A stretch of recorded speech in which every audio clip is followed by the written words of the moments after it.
எல்லா புகழும் இறைவனுக்கே. இறைவன் கற்றுத் தந்ததை தவிர வேறு எந்த அறிவும் எனக்கு இல்லை. இன்னைக்கு எதை பத்தின பதிவு அப்படின்னு பார்த்தீங்கன்னா, கோதுமை ரவையில எப்படி ஒரு பாயாசம், கோதுமை ரவை பருப்பு பாயாசம் எப்படி செய்யறது அப்படின்றத பத்தி பார்க்க போறோம். அதுக்கு தேவையான பொருட்கள் என்னென்ன அப்படின்னு பார்ப்போம். புரோக்கன் வீட், கோதுமை ரவை, பாசிப்பருப்பு, சிறுபருப்புன்னு சொல்லுவோம் இல்லையா, அது. இப்போ இந்த கப்பில் ஒரு கப்பு நான் கோதுமை ரவை எடுத்திருக்கேன். அதுக்கு அரை கப்பு என்ன பண்ணியிருக்கேன், பாசிப்பருப்பு எடுத்திருக்கேன். மூங் தால், ஸ்லைஸ்டு கோகோனட், மெல்லிசா நறுக்கிய தேங்காய் துண்டுகள், சின்னமன், கிளாஸ், காடமம், பட்டை, கிராம்பு, ஏலக்காய், ப்ரௌன் சுகர், பழுப்பு சர்க்கரை, கேஷ்யூ நட், முந்திரி, ட்ரை கிரேப்ஸ், காய்ந்த திராட்சை, கிரீமி கோகோனட் மில்க், அதாவது முதல் தேங்காய் பால்னு சொல்லுவோம் இல்லையா, அந்த தேங்காய் பால், liquid coconut milk or watery coconut milk, அதாவது கடைசியாக இந்த புளிவோம் இல்லையா, அந்த தண்ணி தேங்காய் பால், கீ, நெய். இதுதான் இதுக்கு தேவையான பொருட்கள் இந்த கோதுமை ரவை பருப்பு பாயாசத்துக்கு. வாங்க இப்போ அதை எப்படி செய்யறதுன்னு பார்ப்போம். முதல்ல என்ன பண்ணுவோம்னா, இந்த கோதுமை ரவையை வறுத்துப்போம். இப்போ அடுப்பை பற்ற வச்சுப்போம். கொஞ்சமா நெய் ஊற்றிப்போம். அதில் இந்த கோதுமை ரவையை போட்டு வறுத்துக்கலாம்.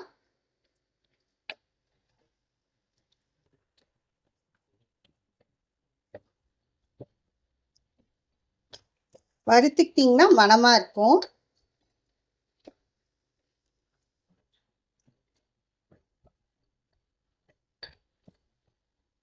பாருங்க, வறுபடுது.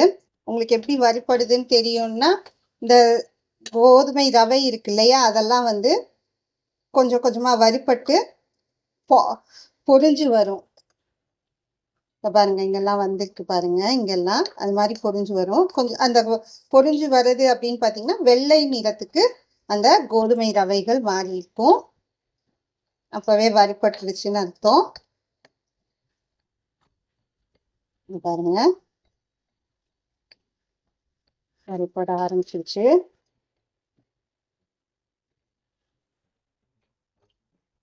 வெள்ளை வெள்ளையா தெரியுது பாருங்க, தான் அது வறுபட்டுருச்சுன்றதுக்கு அர்த்தம்.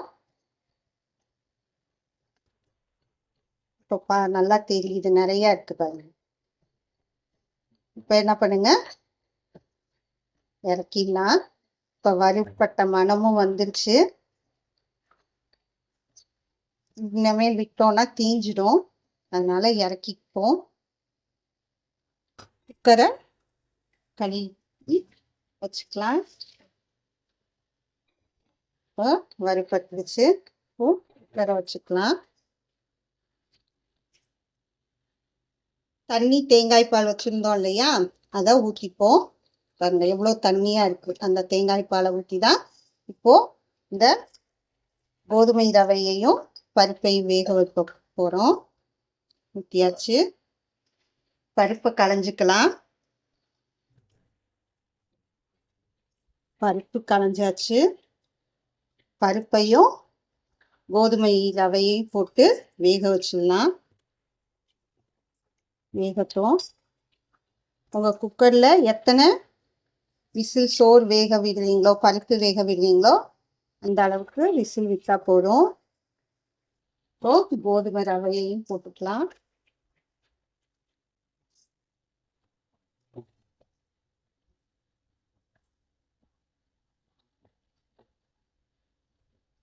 வறுத்த ரவையும் போட்டாச்சு.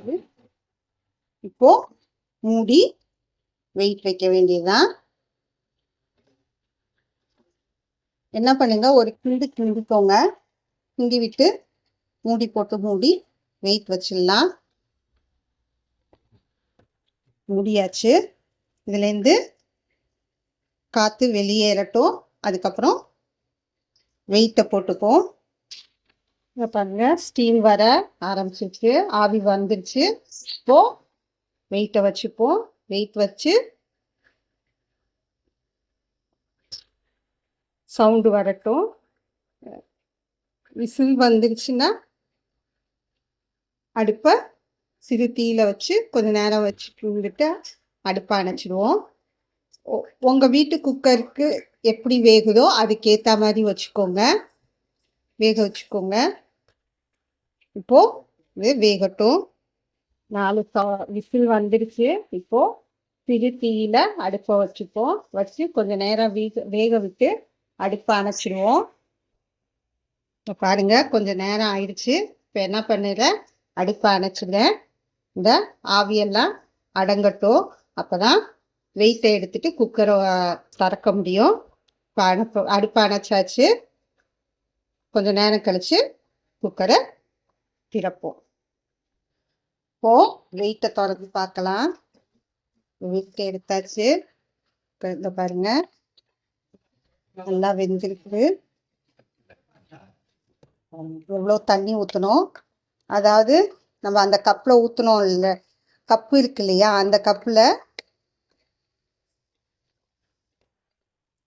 10 கப்பு தண்ணி, அந்த தண்ணி தேங்காய் பால் ஊற்றிருக்கோம். பாயாசன்றதுனால நம்ம அவ்வளோ வச்சோம். இப்போ பாருங்கள், இப்படி வெந்துடும். இப்போ என்ன பண்ணிக்கோங்க, சர்க்கரையை போட்டுக்கோங்க.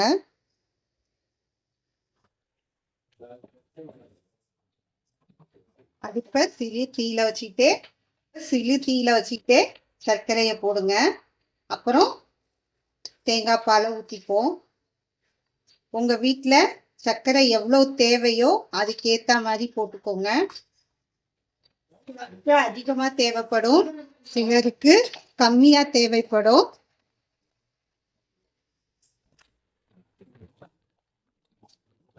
பாருங்க,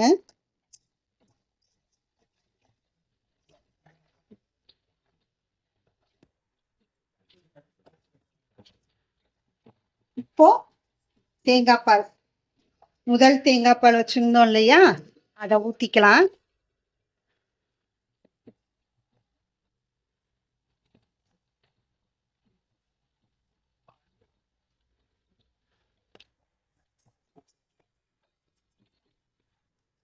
இப்போ எல்லாத்தையும் சேர்த்து நல்லா கிண்டிக்கோங்க.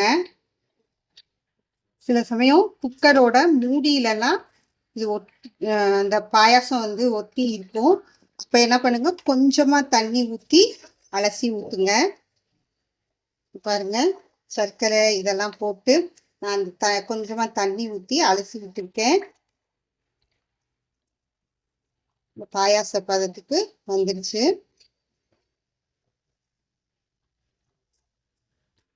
இது கொதிக்க விடாதீங்க. இந்த நுரை வர மாதிரி வரும் இல்லையா, அப்போ என்ன பண்ணுங்க, அடுப்புலேருந்து பாயாசத்தை இறக்கிட்டு தாளிக்கிறதெல்லாம் வச்சு தாளித்து போடலாம். இதை பாருங்க, நுரை வந்துருச்சு இல்லையா, இப்போ என்ன பண்ணுங்க, அடுப்புலேருந்து இறக்கிடுங்க. இப்போ தாளிச்சிக்க வேண்டியதுதான். அடுப்பில் வடைச்சட்டி வச்சுப்போம். எங்கள் பகுதிகளில் நாங்கள் என்ன இனிப்பு பலகாரம் செய்தாலும் உப்பு கொஞ்சம் போடுவோம். அந்த உப்பு என்ன பண்ணுன்னா சர்க்கரையை தூக்கி காட்டும். ரொம்ப போட வேண்டாம், கொஞ்சமாக போடுங்க, மணமாக இருக்கும் இந்த பாயாசம். நல்லா கலக்கியாச்சு. இப்போது சர்க்கரை அளவு பார்த்துட்டு பத்தலைன்னா போட்டுக்கோங்க, இல்லாட்டினா அப்படியே இருக்கட்டும். அது உங்கள் விருப்பம். சர்க்கரையோடைய அளவெல்லாம் உங்கள் விருப்பம்.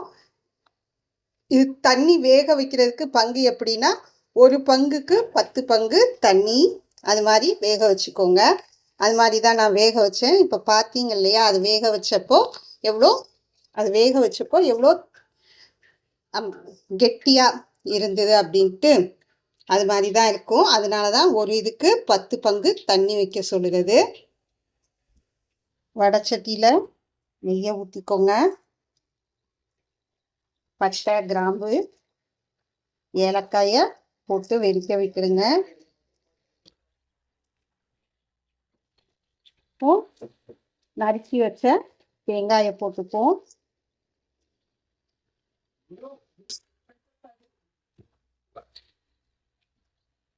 தேங்காயை போட்டு சிறு தீயிலே வருங்க. நல்லா சவக்கட்டும். இந்த தேங்காய் நல்லா பொன்னிறமா வர வரைக்கும் வருங்க. அப்பதான் நல்லா இருக்கும். இத பாருங்க, பொன்னிறமா வந்துட்டு இருக்கு. இந்த சமயத்துல என்ன பண்ணிக்கோங்க, முந்திரிய போட்டுக்கோங்க.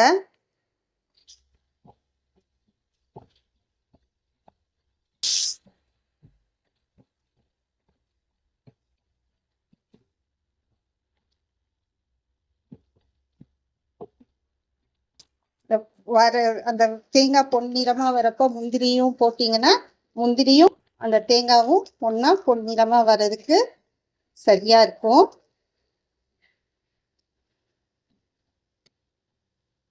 மிதமான தீயிலே வச்சுட்டு வருங்க.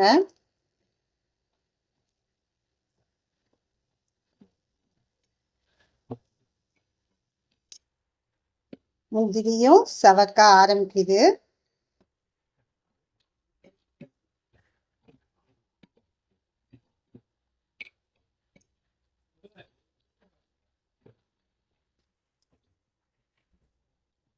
பாருங்க, முந்திரியும் சவக்க ஆரம்பிச்சிருச்சு. இப்ப என்ன பண்ணலாம்னா திராட்சையை போட்டுப்போம்.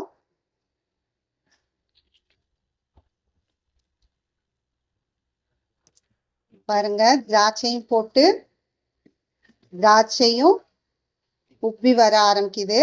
இப்போ அடுப்பை அணைச்சாச்சு. அணைச்சிட்டு பாயாசத்துல போட்டு பரிமாற வேண்டியதுதான்.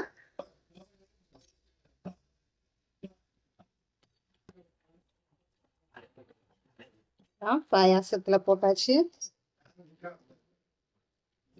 பாருங்க, எல்லாம் பாயாசத்துல போட்டாச்சு.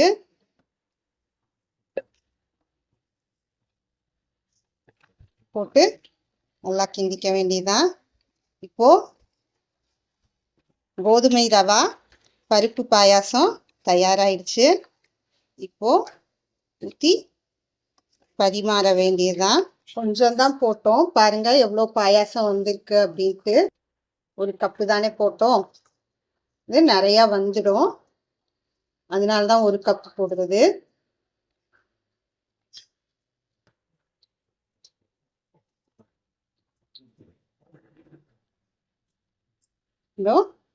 கோதுமை ரவா பருப்பு பாயாசம் தயாராயிடுச்சு. சாப்பிட்றதுக்கும் நல்லா இருக்கும். இது பத்தியக்காரங்க கூட சாப்பிடலாம். உடம்பு சரியில்லாதப்போ கூட பசங்களுக்கு செஞ்சு கொடுக்கலாம். தேங்காய் பாலுக்கு பதில் நீங்கள் பசும்பால் கூட ஊற்றி செய்யலாம், அது உங்கள் விருப்பம். இது செய்கிறதுக்கு எளிமைதான். இந்த எளிமையான பாயாசத்தை செய்து சுவைத்து மகிழுங்கள். இது உடலுக்கும் ஆரோக்கியம் தரக்கூடியது.